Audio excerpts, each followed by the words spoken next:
Welcome back to Caliber Life. I'm Dave Albers, one of the founders of Caliber Real Estate. I'm with Zack Lazo, my business partner.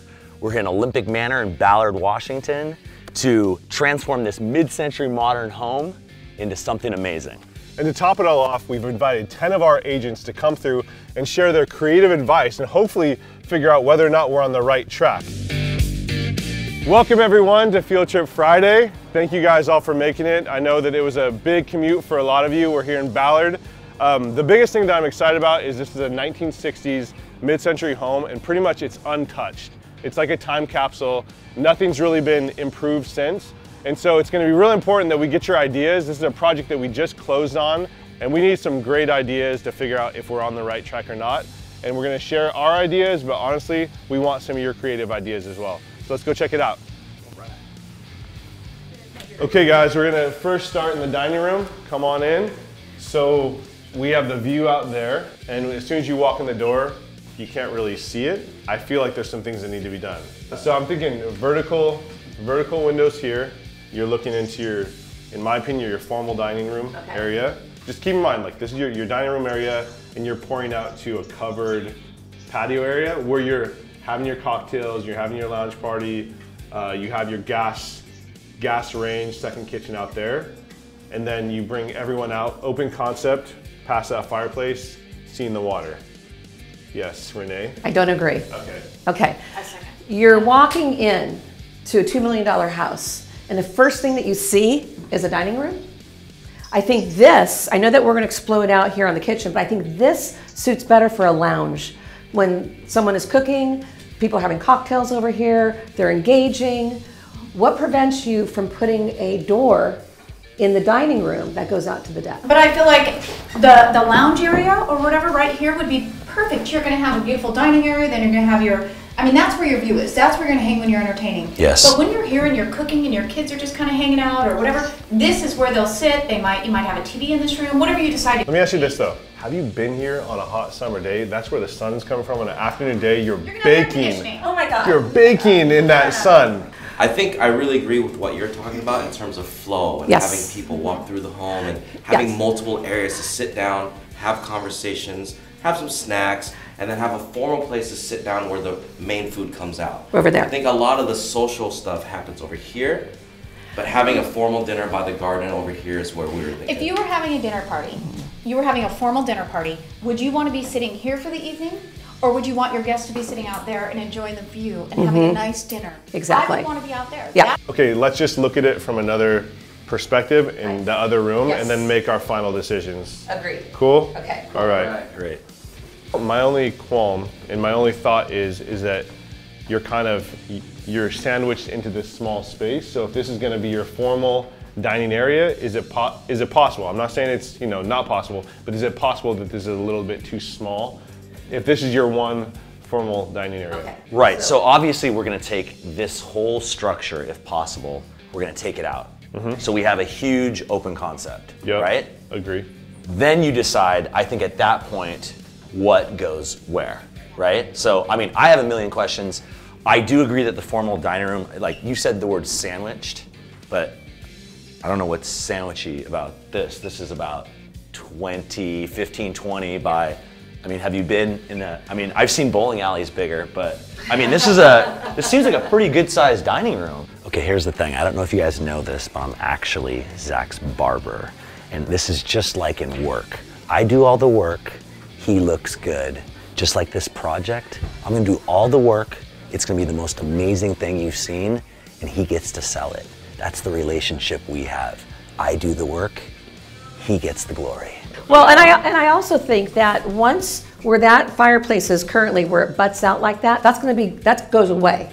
Yes. So now your line visually is very straight here. So you've just increased the size of your dining room going this length. Correct. I also think I had mentioned that when you are the guests that nobody wants, you seat them right here where they get no view. So my suggestion is you add another window here. And if you put a door in here, however, mimic these doors. Yeah. Stack the doors. You bring more light in. Now you have access to that outdoor area. I think the number one weakness for this house is the fact that is privacy. So the thing is, you have to always be aware, you know, take a look and find out what the weakness is. The fact, if you have $2 million, this house is a little bit close. And so what you're doing is when you open this up, you were reminding them that their neighbor is close, and they're forgetting that they've got a $5 million view for $2 million. Yeah. So why don't we do this? Let's open it up, and then we'll come back, figure out what the final decision is. You know, Renee may or may not be invited to that one because I want to get my way. But yeah, no, I think those are some great ideas. Let's go check out some other parts of the house. Yeah. All right. So obviously we invited Renee. Renee has a lot of ideas, some of which I agree with, most of them I disagree with. The great thing is she's not going to be here when we actually start renovating this house. Zach, you know I love you. You know you're like my son, but you also know you're going to need me. I'll see you soon. All right, so here's the issue. We have 3 bedrooms on this main level. This is the water view right here. I mean, this is the best view in the house right here, and we have this small little bedroom. And then we have a little tiny miniature bedroom there, and then we have the master looking at the front of the front street. So the dilemma is if you have a family living here, potentially 2 kids, are they going to want their 2 kids up here with them? Or, in my opinion, do you make it into 2 masters up here because you have a $2 million buyer and potentially their kids are a little bit older and their kids are going to live downstairs? In my experience, when I'm showing these houses, one of the first questions asked is, where are the kids sleeping? Oh, I want them near me. Now, granted, as we all know, as they grow up, we don't want them anywhere near us. But at that time, they do, and they can't think beyond that. Yeah. So it's a quandary. It is absolutely a quandary because you're going to cut out a certain buyer pool by making it 2 masters up here. That's just something to think about. It's a trade-off. You either have an amazing master or you eliminate the buyer with 2 young kids. However, because the front bedroom is the old master, it is probably not twice the size of this room. If they were young kids, you very easily could put 2 beds in that room. So that could isolate that objection. That's a really good point. We have a 5-bedroom house. If we got rid of the middle bedroom, we have 2 up and 2 down. I mean, oftentimes I don't have children, but the youngest kid might go into that room, or if you want 2 kids into that room. But the challenge here is downstairs feels like downstairs. I mean, I agree. This should be the master suite, and I'm not sure how it all works. You're the visionary. With that being said, though, do you want to make this the master suite, or do you want 2 bedrooms? You can't have both in this house. Yeah. It's not possible. Listen, I love to hear everyone's ideas, but the bottom line is, I'm going to be the one that's working here.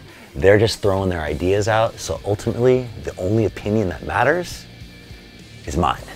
Yeah, I just do. I think you hit it on the nail when you were talking about where we live. I mean, we've got, like you said, young millionaires that are buying beautiful homes with young kids or about to start a family, and they're, both working full-time jobs and are great. Let's say we go with what you're saying, right? Problem is, I'm not as worried about not having, the view for the master, but the thing is, there's no walk-in closet. If you go from 3 bedrooms to 2 bedrooms, you not only get 2 masters, but the master now has a walk-in closet or a bigger closet space. And the master has a view of the water. And you know what? I like your point of staging. Let's just stage it with 2 beds in there to point out that if you have 2 young kids, they can easily fit in that ginormous bedroom up front where they belong on the street level. And where the buyer belongs is looking at this view. So whoever's buying this property, I don't care what they say, if they're writing a check, they want the view, and the master bedroom on the upper level is the right decision. They have their opinions, and I have the right one. So either way, this bedroom has to be cannibalized for a walk-in closet. Yeah. So I think these are all great suggestions. I think once we demo, we'll figure out the final plan for this, and we'll make it right. Sounds good. Yeah, right? Team on 3. 1, 2, 3, team! Wait, that was bad. Oh, hey. Thanks again for joining us for Field Trip Friday here on Caliber Life. We're in Olympic Manor here in Ballard. We had a ton of great ideas today. Some of them were great, some of them were not so great. All right. I think what he's trying to say is we purchased things for $1.1 million, and we got to try to sell it for $2 million, and there's a lot of ground that we need to cover, and we had some great ideas. So stay tuned and see the next episode of Caliber Life.